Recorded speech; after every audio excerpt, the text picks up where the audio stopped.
안녕하십니까. 닥터기인바이블의 김성대입니다. 오늘은 윤석열 전 대통령 평가 이어서 제가 정한 세 번째 키워드 종북 세력 척결, 제목에 이제 물음표가 이제 있죠.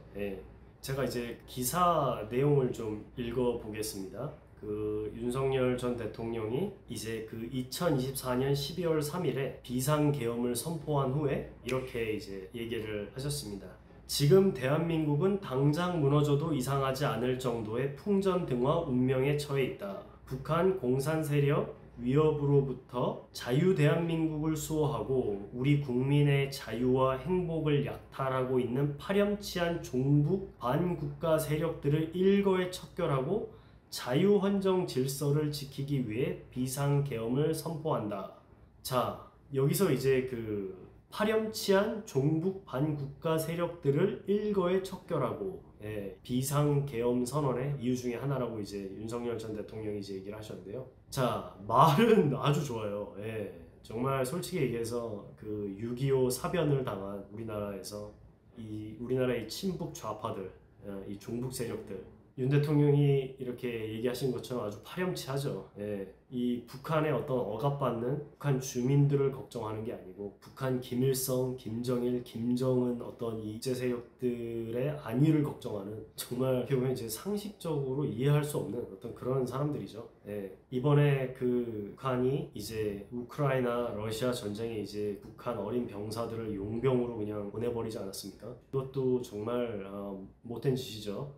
그런데 거기서 이제 포로로 잡힌 북한 병사들이 이제 인터뷰에 보면은 정말 어린 병사들이 북한에서 군복무 10년 하면서 부모님 얼굴 한번 못 봤다고 하지 않습니까? 이런 비인간적인 대우를 받으면서 살고 있는 북한의 불쌍한 사람들에게 어떤 안타까운 마음이나 어떤 동정, 그리고 어떤 이런 주민들을 억압하고 있는 북한 정권, 김정은 정권에 대해서 분노를 하기는커녕 이런 북한 이 김정은 정권이 행여라도 무너질까봐, 행여라도 피해를 받을까봐 걱정하는 이 친북 좌파들, 이 종북 세력들, 아주 파렴치한 것만은 분명합니다.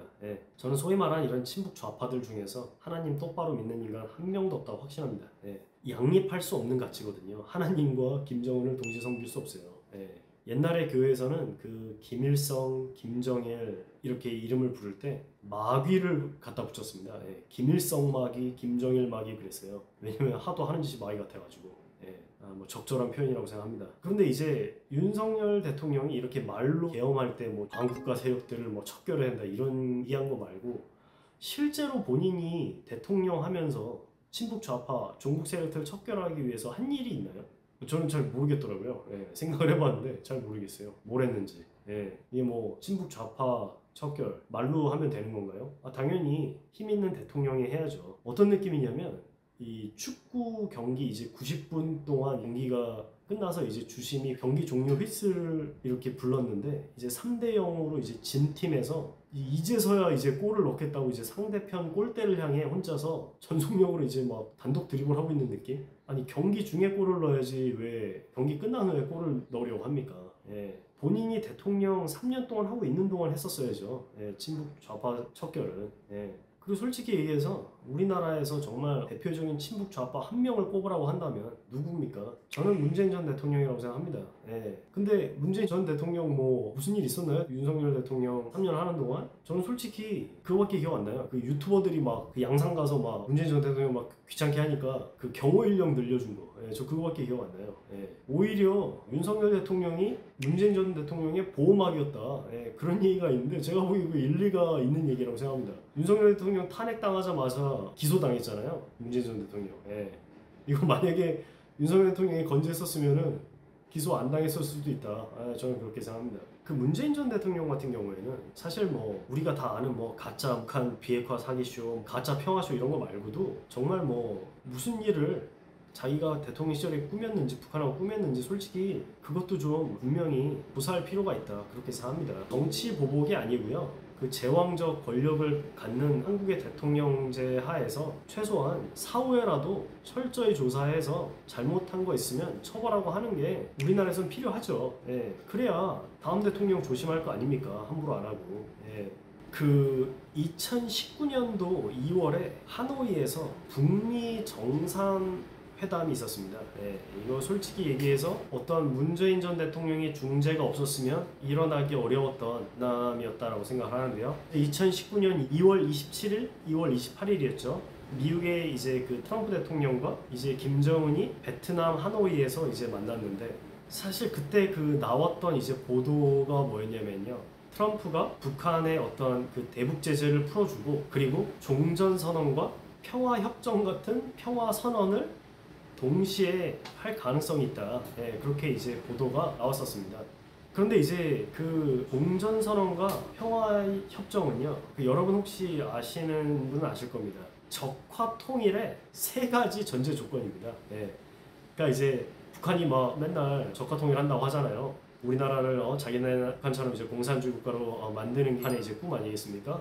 그런데 이제 그 적화 통일이 일어나기 위해서는 세 가지가 일어나야 되는데, 그게 뭐냐면 종전선언, 평화협정, 그리고 이제 주한미군 철수죠. 그런데 그 종전선언과 평화협정 같은 평화선언, 이 세 가지 중에 두 가지, 즉 적화 통일에 필요한 이 세 가지 중에 두 가지를 그 하노이 북미 정상회담에서 하려고 했다. 누구의 중재로? 문재인 전 대통령 중재로. 그래서 사실 그때 그 당시에 어떻게 돌아가는지 좀 이해가 있었던 사람들은 굉장히 걱정을 많이 했었습니다. 왜냐하면 우리나라가 이제 진짜 공산화되기 일보 직전에 와 있는 거 아닌가, 이렇게 많이 걱정을 했는데, 다행히 그때 이제 그 트럼프의 이제 개인 변호사였던 마이클 코헨이 이제 트럼프를 떠나서 국회에서 이제 트럼프가 그 성인 여배우에게 줬던 그 수표를 막 청문회에서 흔들면서 굉장히 미국에서 큰 이슈가 됐었죠. 근데 이제 트럼프가 베트남에서 그 청문회를 날새서 봤다는 얘기가 있습니다. 근데 어쨌든 이제 그것 때문에 신경이 엄청 날카로워져 있는데, 김정은이 누구나 다 아는 이미 고철 덩어리가 되어버린 영변 시설을 가지고 그 영변 시설을 이제 폐쇄할 테니까 비핵화 하는 걸로 해주라, 말도 안 되는 소리를 하니까 이제 트럼프가 너무 짜증이 나가지고 이제 노딜로 끝내버렸죠. 그래서 뭐 대북 제재니 종전선언이니 평화선언이니 다 그냥 어떤 일로 돼버렸는데, 그때 이제 그 김정은이 차에서 굉장히 이제 당황해하는 표정이 카메라에 잡히기도 했는데요. 어쨌든 이제 저를 비롯해서 정말 많은 사람들이 기뻐했습니다. 뭐 그 판이 어떻게 돌아가는지 이해를 했던 사람들은. 이제 문재인 전 대통령 같은 경우 이제 굉장히 아쉬워했죠. 그래서 이제 이분 인터뷰에 보면은 솔직히 뭐 그냥 일반 국민들은 그런가 보다 하고 넘어가는데, 이제 혼자 이제 굉장히 아쉬워했죠. 그래서 2019년도에 본인이 꼽은 가장 아쉬웠던 일이라고 합니다. 미북 하노이 회담 결렬이 이제 문재인 전 대통령에게는 2019년도에 일어났던 가장 아쉬웠던 일이다. 이거 본인의 말입니다. 가장 아쉬웠다고. 이거 뭐 진심일 겁니다. 그래서 저는 이제 개인적으로는 정말 2월 27일, 2월 28일 2019년도 그때가 이제 대한민국의 이 불임절이 아닌가. 이 불임절이라는 거는요, 에스더서에 나오는 스토리인데요. 그 당시에 이제 그 페르시아 제국에 아하수에로 왕이 있었습니다. 그런데 그 아하수에로 왕 때 그 유대인 여자였던 에스더가 이제 부인으로 들어가요. 그런데 그때 이제 그 유대인의 원수 하만이 유대인들을 죽이려고 한 날을 정합니다. 그런데 그 에스더가 3일 금식하고 이제 자기의 목숨을 걸고 아하수로 왕에게 간청을 해서, 오히려 이제 그 하만이 유대인들을 죽이려고 한 날이 오히려 이제 유대인이 그 원수를 갚는 날이 돼버린 거죠. 마치 그런 것처럼 정말 이 친북 좌파들이 우리나라 공산화를 위해서 계략을 꾸몄지만, 하나님의 은혜로 그게 파토가 난 날이 그 2019년 2월 27일, 28일 하노이 북미 정상회담이었다, 그렇게 생각을 합니다. 근데 이제 그런 얘기가 있어요. 그 김정은이 공개적으로 이제 문재인 전 대통령을 목이 드문 뻔뻔한 인간이다, 뭐 삶은 소대가리다, 정말 막 옆에서 듣는 사람이 민망할 정도의 어떤 그런 비난을 하기 시작한 때가 이 회담 결렬 이후입니다. 그래서 뭐 추측하건대 이게 김정은 뭐 최고 존엄 아닙니까, 북한에서는. 근데 이제 최고 존엄이 기차까지 타고 그 먼 거리를 최고 존엄이 기차까지 타고 가서 이렇게 미국 대통령 만나는데 이제 개망신만 당하고 돌아온 거죠. 근데 이제 그거를 너무 문재인 전 대통령 말만 믿고 일을 크게 벌였다가 그렇게 된 거 아니냐. 그런 뭐 썰이 있습니다. 그래서 그게 너무 화가 나서 그 뒤로 이제 문재인 전 대통령을 공개적으로 욕하기 시작했다. 그래서 뭐 삶은 소대가리라는 정말 뭐 보통 사람들은 그냥 그런 표현이 있는지도 몰랐는데 그런 심한 욕까지 막 하고 그러지 않았습니까? 근데 어쨌든 윤석열 전 대통령이 친북 좌파 척결에 대해서 뭐 제 생각엔 그렇습니다. 뭐 한 게 없어요. 예. 근데 이제 갑자기 그것 때문에 계엄을 한다고 하니 황당하죠. 예. 저는 좀 황당하다고 생각했습니다. 예. 그래서 혹시 저와 여러분도 그 하나님께서 기회를 주실 때, 건강을 주실 때, 능력을 주실 때 이렇게 자기 할 일을 해야지 이제 나중에 건강도 사라지고 능력도 사라지고 이제 시간도 없는데 그제서야 이제 뭘 하겠다고 하면 안 되는 것 같습니다. 그리고 뭐 문재인 전 대통령 같은 경우에는 솔직히 살겠다고 온 북한 선언까지 북한에 강제 북송하고 이랬던 사람이에요.